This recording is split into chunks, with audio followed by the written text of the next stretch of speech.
Hello. I just wrapped up week 6 of The Artist Way, and the focus this week was abundance. And hi, welcome back. And if you're new here, my name is Natalie. I go by Shapelessflame. I'm a cartoonist. I draw critters, cryptids, esoterica, stuff like that.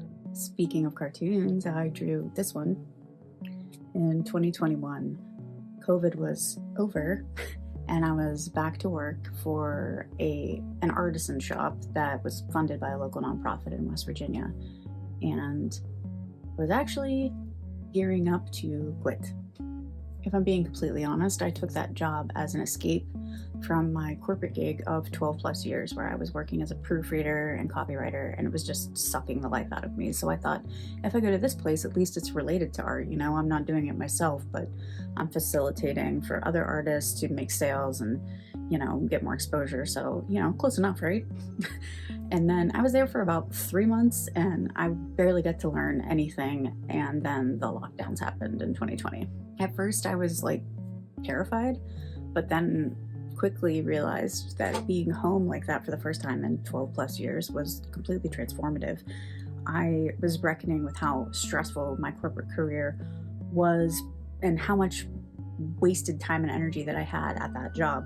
And it just taught me to be someone that I wasn't. I was really pretending. I was masking the entire time when I was at that job. And I'm not trying to say that like COVID was a blessing for me, because that's incredibly insensitive to say, but it meant a lot for me to be home, and it gave me a taste of something that like I'd never really had as an adult. This time allowed me to focus more on living and doing the things that actually brought me joy, which, was creating art. When I was in second grade, I said I wanted to be a cartoonist.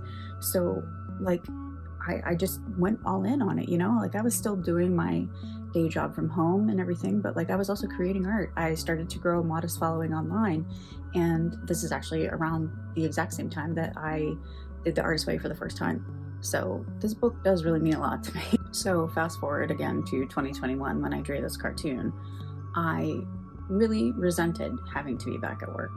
I hated it. I just didn't want to be around anybody. I didn't want to do any of the work. It felt really hollow. A lot of things were being pushed after the lockdowns as well, to like kind of do more, and I was not ready for that, and I just had this vague plan in the back of my mind that I was just like, you know what, I had a taste of what life could be, and I'm going to pursue that. And I really didn't know exactly how that was going to look at the time, but my partner also works for himself, and he was really supportive, and he was just like, let's just go for it, man. And we are not independently wealthy. In fact, quite the opposite, but we are delusional. So I just went all in. I drew this and I didn't really believe it, but I knew that like if I drew it and I kept saying it, that eventually I would. And hey, guess what? Lo and behold, 6 years later, I think I finally believe it. And I would like to talk to you about just having the courage and giving you a permission to do the things that you actually want to do and to realize what you're really capable of. That doesn't necessarily have to mean you quit your job and become an artist full time. Like I'm not trying to ruin your life, but I am trying to tell you that like you're capable of so much more than what you think you are. So hey, the ruling class has spent centuries convincing us that we are not worth a damn, so they can continue to downplay their mediocrity.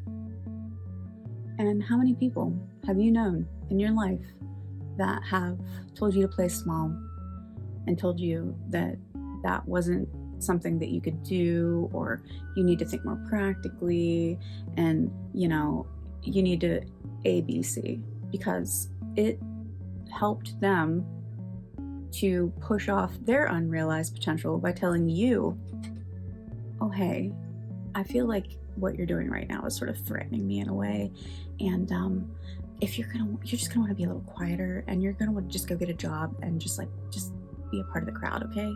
Because like it makes me uncomfortable. How is their insecurity your fault? We absolutely have to stop internalizing other people's projections.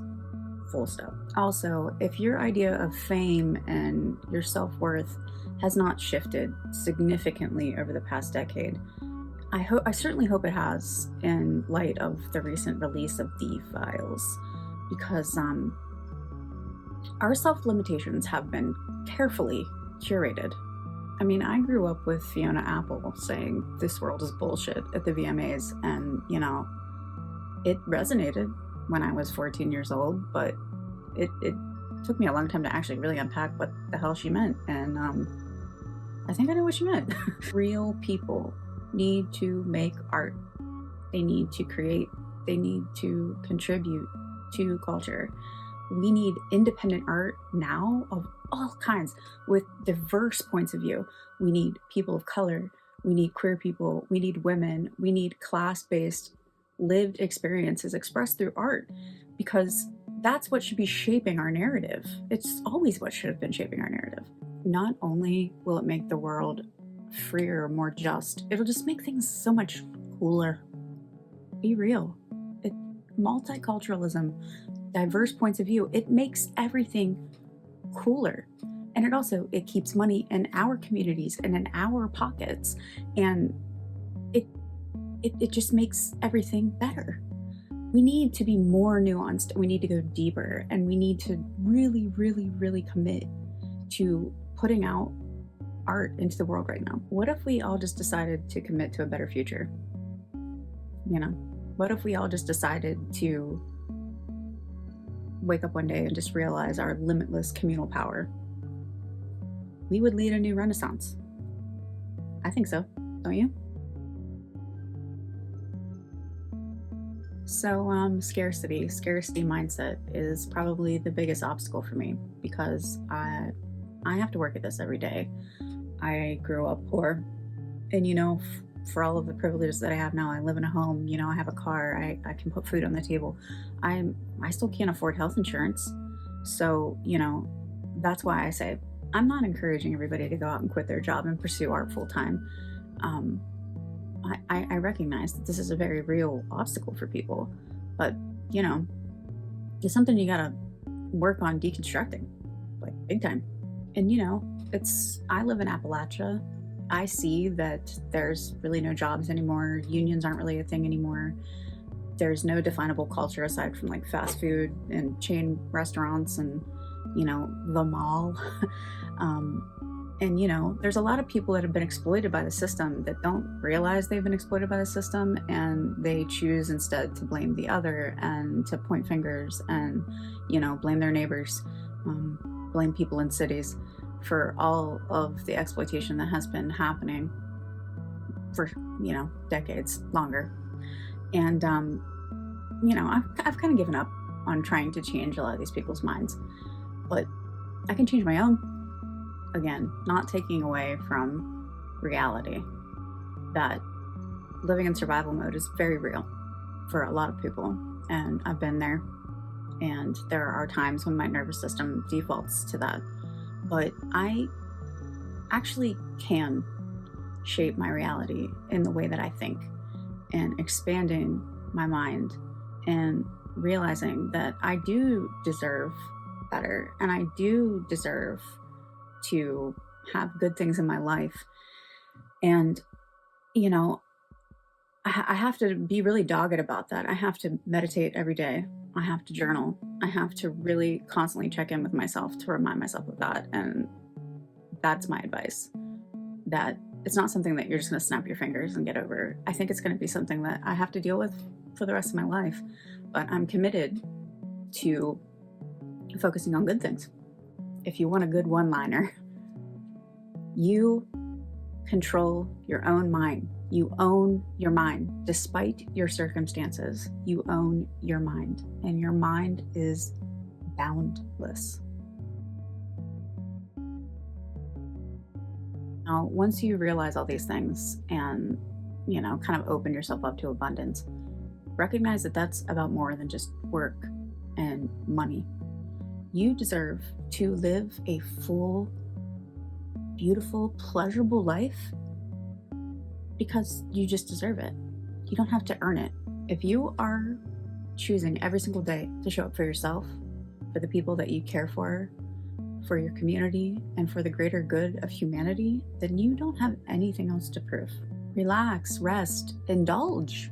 I mean, this is pretty much the point of the artist state in the artist way. So if you want to relate it back to the book, the artist state is about abundance. It's about allowing yourself to experience joy, and like for no other reason than just to experience joy. Let's face it, if you are not living, if you are not experiencing life within the limitations that you can experience life, you might be disabled, you might not be able to leave your house and go do A, B, or C, but like there's still things that you can do within your house, like if you aren't living and really committed to living, what kind of art are you going to produce? It's going to be uninspired. You have to experience things in order to, reflect them back into the world.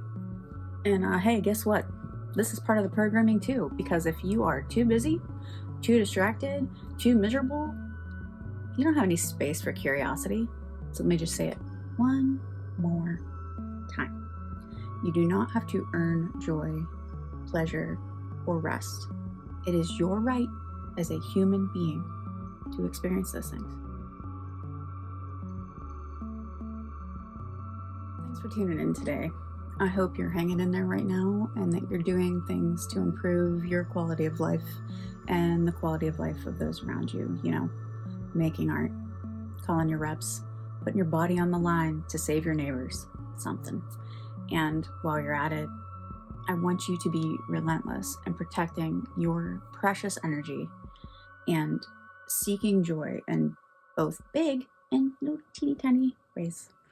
And, just don't ever forget how freaking awesome that you really are. Like, you're so awesome. You're so awesome, okay? If you would like to support my work in any other way, I have a bunch of links below.